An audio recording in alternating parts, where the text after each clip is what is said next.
vois, moi, ce que je retiens le plus dans cette Coupe du Monde, au-delà de la prouesse des uns et des autres sur le terrain, en particulier de l'équipe du Maroc, c'est la relation des joueurs marocains avec leurs parents et particulièrement leur mère. Quand tu vois après la victoire contre la Belgique, Achraf Hakimi, comment il a porté sa maman de joie. Quand tu vois Sofiane Bouffal, comment il a embrassé sa mère avec autant d'amour, en fait, de ferveur, de passion. C'est impressionnant les images. Quand tu vois les pleurs du père de Nesseri quand son fils il marque contre le Canada.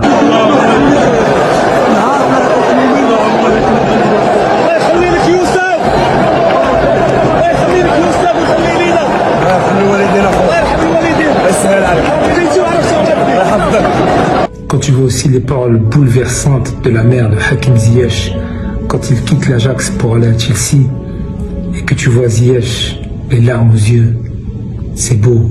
أنا فرحانة ليك أنت غتمشي للندن وتكون تما تلعب مزيان وتكون مراجل تهلا في راسك يك خاوفية يك بين تروس وفيها success in London. Franchement, c'est exceptionnel, c'est super beau à voir.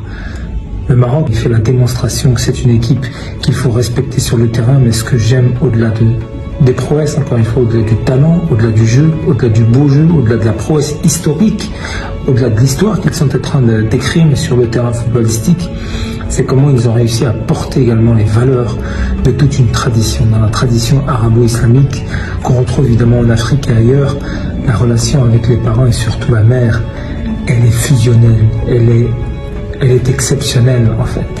Et de les voir comme ça, chérir leurs parents avec l'expression d'un amour aussi vif, aussi fort, aussi beau, aussi puissant, franchement, c'est faire preuve d'exemplarité pour tous les jeunes, pour tout le monde en fait.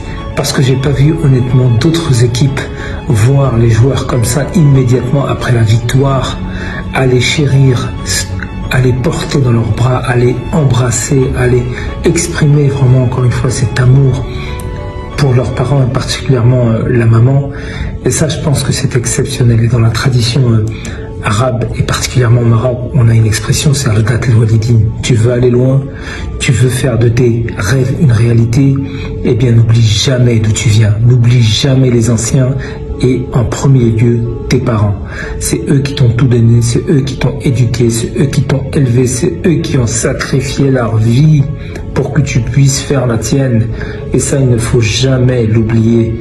Et que les joueurs du Maroc portent ces valeurs aussi nobles, de manière aussi visible et ostentatoire dans le bon sens du terme, c'est honnêtement une deuxième victoire du Maroc. C'est une deuxième victoire de l'équipe marocaine sur le plan des valeurs, sur le plan de la tradition, sur le plan du respect.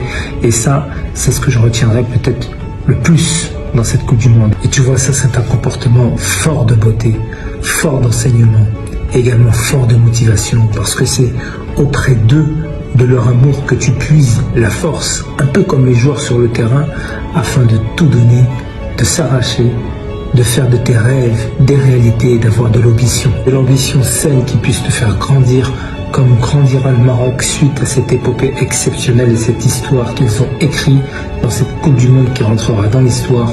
Merci à eux et ne jamais oublier de faire Ardat el-Walidine un pivot central dans la conduite de sa vie.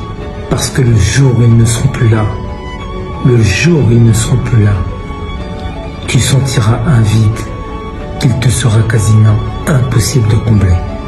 Donc profite tant qu'ils sont encore en vie pour les chérir, pour les côtoyer, pour leur donner du temps, de la proximité, de l'amour, de l'affection, pour éviter plus tard de vivre dans le regret et de passer finalement à côté de sa vie. شوف كلشي مرضات الوالدين والله شوف تهلاو الوالده ديالكم والوالدين ديالكم وديروا النيه تهلاو في الناس ديروا الخير والله ما يخيبكم.